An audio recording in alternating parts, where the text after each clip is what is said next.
Olá, como está? Como foi a sua semana? Estamos juntos mais uma vez e vamos estudar a Bíblia, a Palavra de Deus. Antes, porém, eu quero te convidar para uma palavra de oração.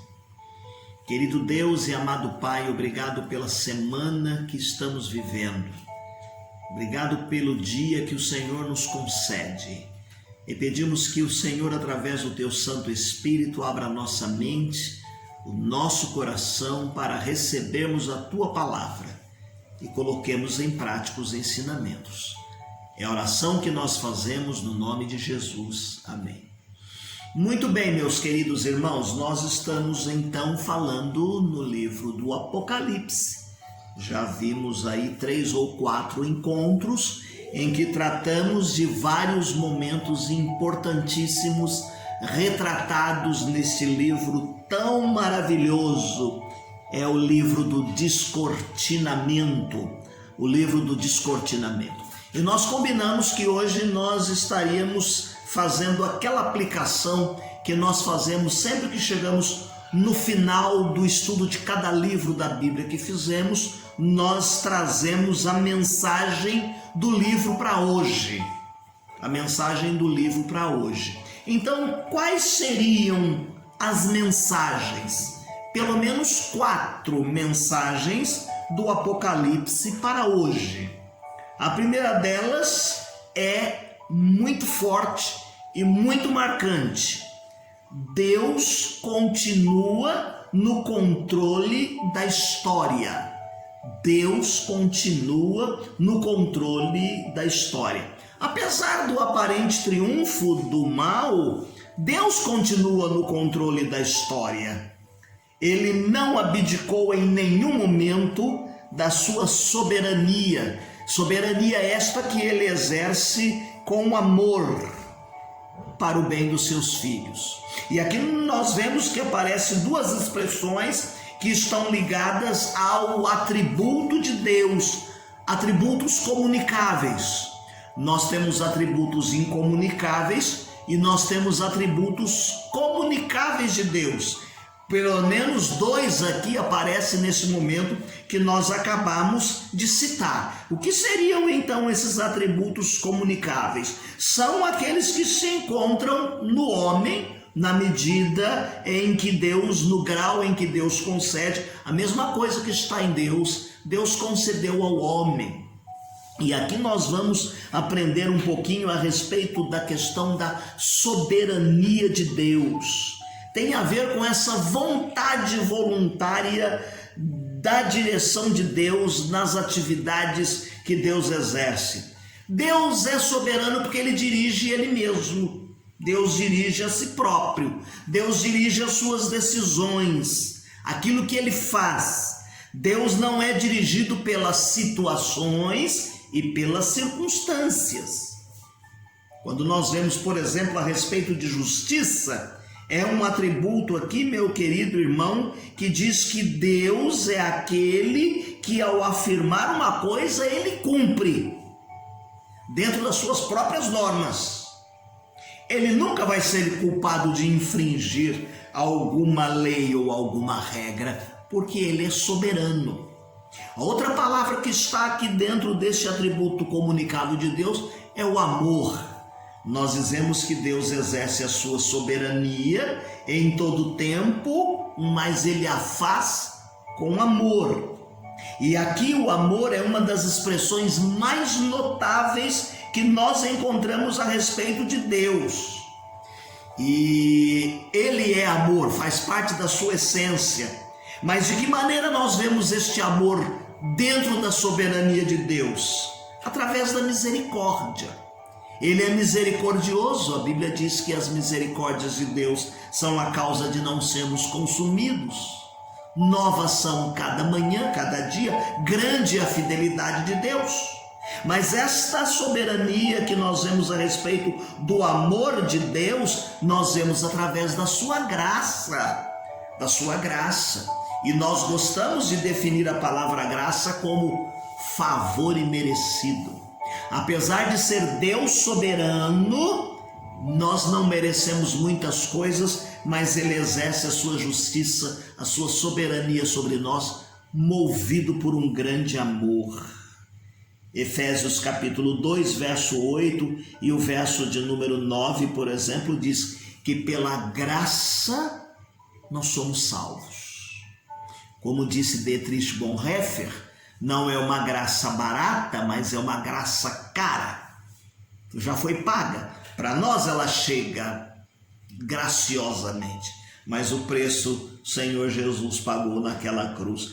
Esta soberania de Deus se exerce através do amor quando nós vemos a sua longanimidade. Deus é longânimo. Uma vez foram falar com Pedro, dizendo assim: cadê Jesus que volta? Vocês estão dizendo que esse Jesus deve voltar e esse Jesus não vem. E aí Pedro diz assim: o Senhor não retarda a sua promessa, ainda que alguns a tenham por tardia, Ele é longânimo, não querendo que nenhum de vós se perca, senão que todos venham ao arrependimento. Então, esse amor de Deus é exercido através da sua longanimidade, porque Ele quer ver todos os homens salvos. Então, nesse primeiro momento, nós dizemos então que a lição para hoje é que Deus continua no controle. Deus dirige, governa todas as coisas pelo seu santo amor. A segunda lição que nós aprendemos aqui da mensagem de Apocalipse para hoje é que nós devemos estar prontos para a volta de Jesus e não ficarem especulando sobre o dia em que ele voltará. Alguns grupos religiosos manifestaram aí no decorrer dessa história, marcando data, e a sua teoria caiu por terra. Eu me lembro que quando adolescente havia a seguinte frase: 1000 chegará, 2000 não passará. E quando foi a virada do milênio ali no ano de 2000, foi complicado, tantas especulações. Diz que até a economia ia sofrer e as coisas iam acabar. Um dia chegaram para Jesus e disseram assim: Senhor, quando é que o Senhor vai fazer essas coisas acontecerem? E o Senhor Jesus Cristo diz assim: eu não sei nem o dia e nem a hora. E aí nós podemos perceber, meus queridos irmãos, lá em Mateus capítulo 24, 36, em que Jesus Cristo disse essa expressão, que não competia a ele nem aos anjos determinar o dia e nem a hora, porque os discípulos queriam um tempo exato, uma previsão do que poderia acontecer. E aí o Senhor Jesus Cristo deu ênfase e contou algumas parábolas que nós podemos ver lá no Evangelho segundo Mateus, a partir do capítulo 24 e 25, ele vai dizer, por exemplo, sobre a parábola do bom servo e do mau servo. Ele vai falar a respeito da parábola das 10 virgens, ele fala a respeito da parábola dos talentos. O que isso quer nos dizer? O que Jesus quis dizer? E o que é que esse ponto da nossa lição está nos dizendo? Porque Atos capítulo 1, verso de número 7, ficou registrado assim: não vos compete saber sobre os tempos e as épocas. O que é que nós temos que fazer, meus queridos irmãos? Temos que estar preparados para que ele encontre a sua igreja imaculada, irrepreensível e em paz. Devemos viver uma vida de fidelidade a Jesus Cristo em todo o tempo, uma vida de vigilância. O texto diz assim: vigiai e orar, porque não sabeis. Diz que o dia do Senhor pode vir como o ladrão da noite, o dia pode vir surpreendentemente. Numa outra parte do Apocalipse diz assim: assim como o relâmpago que sai do Oriente e corta para o Ocidente, assim será a vinda do Filho do Homem, repentina, e todo olho verá a sua volta. Então é preciso que haja essa expectativa, na mordomia do tempo, no cuidado, no preparo, na santificação, a fim de que nós possamos em todo momento estarmos prontos para a volta de Jesus e não ficar especulando o dia ou a hora. Agora, há uma ênfase aqui, uma responsabilidade que é dada a nós como igreja. A nossa competência não é discutir o tempo e a hora e as épocas, mas a nossa competência aqui é testemunhar, é pregar o evangelho, é falar da graça, é tirar as pessoas que estão caminhando para o inferno para que elas sejam levadas pelo caminho que é Jesus e encontrem no céu. Lá em Atos capítulo 1, verso de número 8, uma das últimas recomendações dada por Jesus é: ser-me-eis testemunhas. Testemunha do amor de Deus. Fale sobre ele. Fale o que aconteceu na sua vida, como era a sua vida antes de ter Jesus e como é agora a sua vida, que você aceitou e tem Jesus como seu Salvador. E aí nós chegamos na terceira mensagem de Apocalipse para hoje. E essa terceira mensagem é: a fé baseada em Jesus Cristo deve ser uma fé engajada na obra de Deus. Deus nos chamou para participarmos do seu reino, através da obra de redenção feita na pessoa bendita de Jesus Cristo. Nós somos redimidos, comprados, tirados das trevas para uma vida de testemunho, para uma vida de pregação das boas novas. As boas novas anunciai. Pregue, fale de Jesus Cristo e da sua graça. Essas boas novas do evangelho do reino de Deus precisam estar sendo anunciadas. Essa é a nossa tarefa como igreja. A fé que recebemos deve ser uma fé compartilhada, uma fé engajada e canalizada para a obra de Deus. Não é uma obra fácil, não. Há muita oposição. Lembram-se quando nós estávamos estudando lá a questão do imperador querendo ser Deus, a respeito dos seguidores do culto do imperador? E o que não dizer da igreja do livro de Atos ali, das perseguições, de quantos foram sacrificados, mortos, crucificados de cabeça para baixo, quantos morreram numa arena? Ah, pastor, mas isso ela... Não, vamos falar do agora. Por exemplo, nós assistimos uma peça a semana passada em que falava do primeiro missionário que foi para a China, 1800 e alguma coisa, e ele foi decapitado, ele e a sua esposa morreram. Só que através disto, mas muitos jovens se despertaram para pregar o evangelho. Ah, pastor, mas isso é lá em 1800.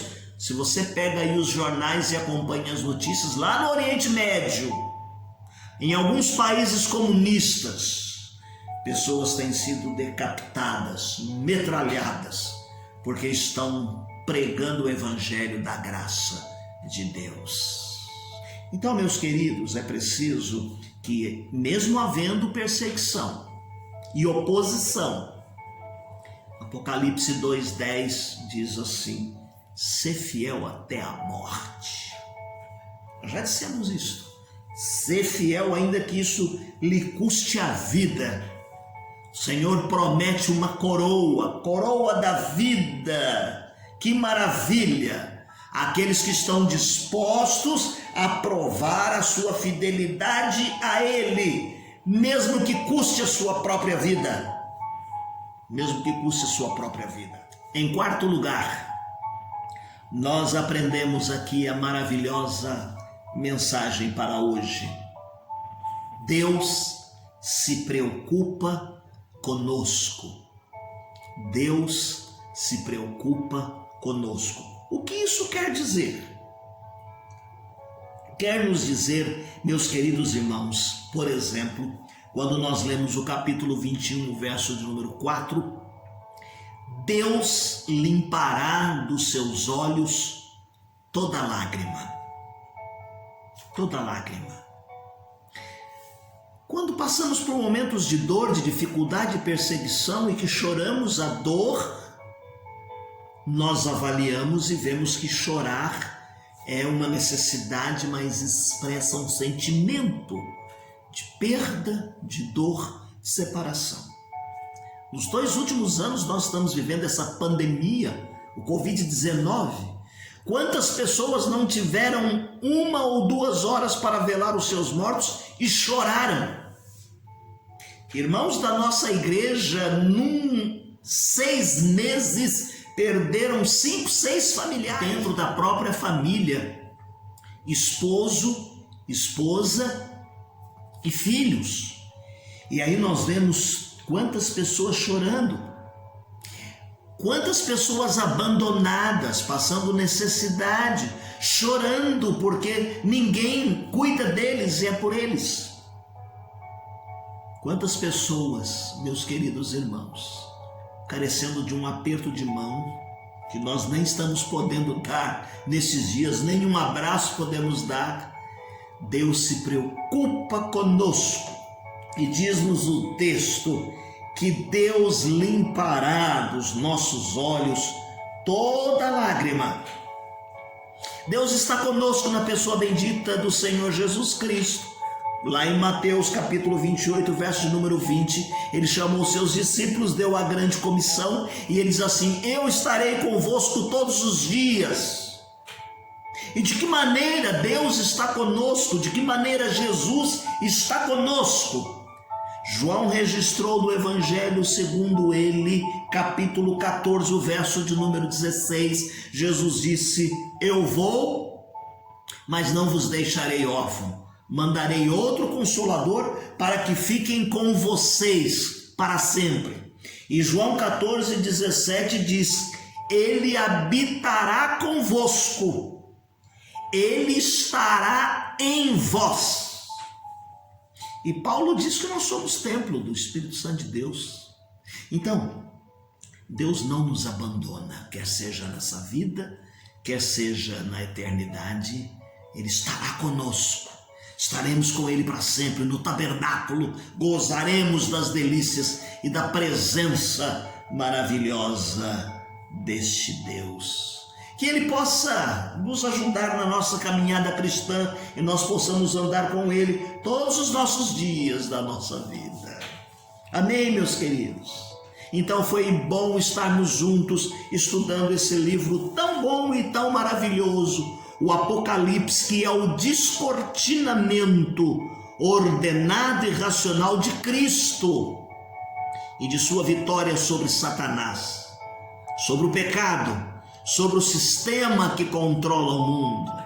Apesar das contradições que a gente vê aqui na história, a vitória aparente do mal, mas nós vemos que Deus continua controlando a história. Ela está sob o controle de Deus e Ele é quem controla e Ele é quem vai dar a vitória ao seu povo. É uma vitória garantida. E aqui está a grande expectativa para nós. Nós aprendemos e estudamos o livro do Apocalipse, ele fala a respeito de Jesus Cristo. Quem tem ouvidos para ouvir, ouça. Guarde a palavra, o mandamento de Deus e coloque em prática. Relacione-se atualmente como igreja, reúna-se como povo de Deus, mas não fique com especulações. Viva de maneira que você viva uma vida imaculada, irrepreensível, preparando-se para a volta do Senhor Jesus Cristo. Diz a Bíblia que temos que estar prontos, todo olho verá quando Ele voltar. Ainda que algumas pessoas entrem em discussões aí sobre dispensacionalismo, sobre amilenismo, pré-milenismo histórico que nós estudamos aqui e definimos o nosso último encontro, nosso sentimento é de uma grande ênfase na expectativa da volta do Senhor Jesus. E agora Ele vai voltar, Ele virá nesta segunda vez, com poder e grande glória, e todos os salvos, todos os que creram nele, têm que ter esses motivos para regozijar no triunfo final do Senhor Jesus, o Cordeiro de Deus. E eu termino o nosso encontro lendo um hino de número 113 do cantor cristão, Dia glorioso. Regozijai-vos sim, ó crentes, o Senhor não tardará. Já vem o dia muito glorioso em que Cristo voltará. Estejamos prontos, jubilosos, prontos para receber. Regozijai-vos, sim, ó crentes, o Senhor não tardará. Já vem o dia glorioso em que Cristo voltará. Eis com milhares e milhares sobre as nuvens ele vem, e todos juntos entraremos com Jesus na glória além. Então será glorificado nos remidos o Senhor, e o mundo ficará pasmado, vendo a Cristo em seu fulgor. O dia triunfal de Cristo, quando lá do céu descer, estejamos prontos, jubilosos, o Senhor a receber. Regozijai-vos, sim, ó crentes, o Senhor não tardará. Já vem o dia muito glorioso em que Cristo voltará. Deus te abençoe. Não deixe de fazer a leitura diária que nós disponibilizamos no final desta transmissão. Que Deus te dê uma semana feliz, abençoada, repleta das bênçãos do Senhor.